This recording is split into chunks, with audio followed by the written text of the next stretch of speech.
Sejarah pendidikan pada masa Rasulullah SAW terbagi menjadi dua bagian, yaitu pada masa di Mekah dan di Madinah. Kajian sejarah pendidikan di Mekah terlihat bagaimana perjuangan Nabi pada era yang sangat pahit. Nabi Muhammad tinggal di Mekah sejak mulai menjadi Nabi hijrah ke Madinah. Selama 12 tahun, 5 bulan, dan 21 hari. Lalu Nabi Muhammad pindah ke Madinah. Adapun periode pendidikan Islam di Madinah, semenjak melakukan dakwah secara terang-terangan di Mekah, Rasulullah dan para sahabat selalu mendapatkan tekanan penganiayaan dan ancaman dari kaum kafirin. Maka, untuk menghindari serta mendapat penyelamatan dari Rasulullah SAW, berusaha mencari perlindungan atau jaminan keamanan keluar Mekah, yaitu dengan cara berpindah ke Madinah. Adapun isi kurikulum yang digunakan pada masa Rasulullah di Mekah antara lain pendidikan akidah, pendidikan akhlak, pendidikan ibadah, dan pendidikan keimanan. Adapun kurikulum yang digunakan pada Rasulullah di Madinah antara lain yaitu pendidikan keimanan, pendidikan kesehatan, pendidikan kemasyarakatan, dan yang terakhir ada pendidikan akhlak. Adapun metode yang digunakan pada masa Rasulullah di Mekah antara lain adalah metode ceramah, yang kedua ada metode dialog, yang ketiga ada diskusi, yang keempat ada eksperimen. Adapun metode yang digunakan pada masa di Madinah antara lain adalah teguran langsung, dua sindiran, yang ketiga ada metode cerita, dan yang terakhir ada metode keteladanan. Adapun kurikulum di zaman Khulafaur Rasyidin antara lain yang pertama ada pada masa Khalifah Abu Bakar Asy-Syiddiq. Kurikulum pada masa Abu Bakar tidak jauh beda dari zaman Rasulullah dengan metode yang condong kepada membaca dan menghafal. Bagi pula dari lembaga pendidikannya. Namun, dalam kurikulum ada sebuah perkembangan seperti menerapkan baca, tulis, iman, dan ibadah, dan akidah akhlak.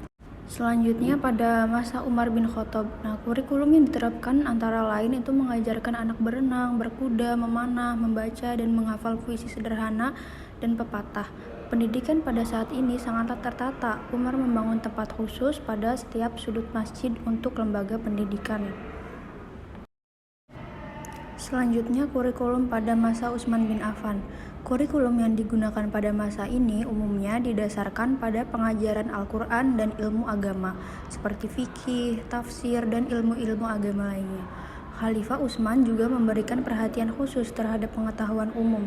Metode utama yang diterapkan adalah menghafal secara lisan.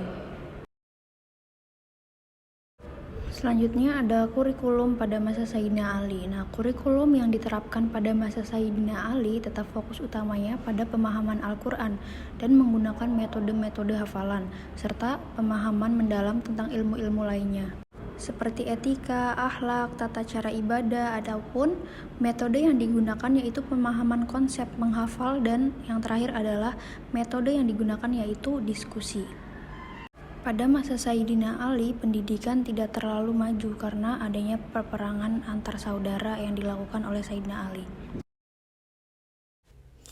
Selanjutnya, pada masa dinasti Umayyah. Pada masa dinasti Umayyah ini, metode yang digunakan itu pertama ada metode lisan. Metode lisan ini dapat berupa dikte, ceramah, qiraah, dan diskusi. Kalau dikte atau yang biasa juga disebut dengan imla adalah metode dengan penyampaian pengetahuan yang dianggap baik dan aman karena dengan imla peserta didik mempunyai catatan yang akan membantunya. Kalau metode ceramah yaitu guru yang akan menjelaskan isi suatu buku dengan hafalan sedangkan peserta didik yang mendengarkannya. Kalau qiraah ini biasanya digunakan untuk pelajar membaca dan diskusi. Kalau diskusi merupakan metode yang khas pada masa kini. Selanjutnya yang kedua ada metode menghafal. Kalau metode menghafal ini merupakan metode yang dimana peserta didik harus membaca secara berulang-ulang hingga pelajaran tersebut dapat diserap atau dapat dihafal. Sehingga dalam proses selanjutnya peserta didik harus mengkontekstualisasikan pelajaran yang telah dihafalnya. Yang ketiga ada metode tulisan. Metode tulisan dapat dikatakan sebagai pengkopian buku-buku ulama. Dalam pengkopian terjadi proses intelektualisasi hingga tingkat penguasaan ilmu peserta didik semakin tinggi. Karena dalam pengkopian tidak semata-mata hanya menulis saja dan melakukan telaah terhadap buku tersebut. Dan juga metode tulisan ini sangat menguntungkan. Selanjutnya, ada metode rihlah. Metode rihlah adalah metode mencari hadis yang tersebar ke seluruh daerah pada masa Umar bin Abdul Aziz, karena mulai ada orang-orang yang menyelewengkan makna hadis sehingga muncul ilmu nahwu. Selanjutnya, kurikulum pada masa dinasti Umayyah ini ada dua. Yang pertama ada kurikulum di pendidikan rendah dan kurikulum di pendidikan tinggi. Kalau kurikulum pendidikan rendah ini, ketika ingin membatasi mata pelajaran yang membentuk kurikulum untuk semua tingkat pendidikan yang bermacam-macam. Misalnya yang pertama, karena tidak adanya kurikulum yang terbatas, baik untuk tingkat rendah maupun untuk tingkat penghabisan, kecuali Al-Quran yang terdapat pada kurikulum. Yang kedua, kesukaran diantara membedakan fase-fase pendidikan dan lamanya belajar karena tidak ada masa tertentu yang meningkat murid-murid untuk belajar pada setiap lembaga pendidikan. Terus kalau yang kurikulum pendidikan tingkat tinggi ini, atau disebut juga dengan halakoh, dan ini itu bervariasi tergantung daripada syekh yang mengajar atau tergantung pada guru-guru tersebut yang mengajar. Pada murid tidak terkait untuk mempelajari mata pelajaran tersebut. Dengan demikian, guru tidak mewajibkan kepada mahasiswa untuk mengikuti kurikulum tertentu. Mahasiswa jadi bebas untuk mengikuti pelajaran di sebuah halakoh atau tingkat tinggi dan berpindah dari sebuah halakoh ke halakoh yang lain, bahkan dari satu kota ke kota yang lain. Selanjutnya, ada pada masa dinasti Abbasiyah. Nah, adapun metode yang digunakan pada masa dinasti Abbasiyah ini, yang pertama ada imla atau disebut juga dengan dikte. Nah, jadi imla ini adalah metode untuk menyampaikan pengetahuan yang dianggap baik dan aman karena pelajar mempunyai catatan. Metode ini dianggap penting karena pada masa itu buku-buku cetak sangat sulit untuk didapatkan. Jadi metode ceramah juga disebut dengan al-sama, sebab dalam metode ini guru menjelaskan sedangkan siswa mendengarkannya. Terus yang kedua ada metode hafalan. Metode hafalan dipakai pada masa lalu juga sangat khas dan merupakan ciri umum pendidikan masa kini.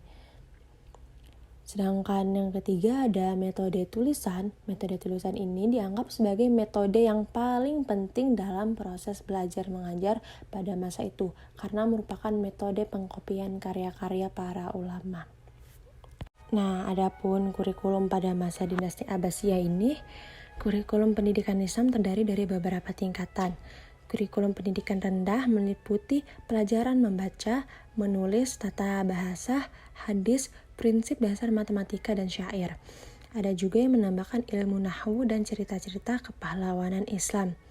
Sementara itu, kalau kurikulum di tingkat bagian tinggi ini dibagi menjadi 2 jurusan, yaitu ada ilmu agama dan ilmu pengetahuan umum.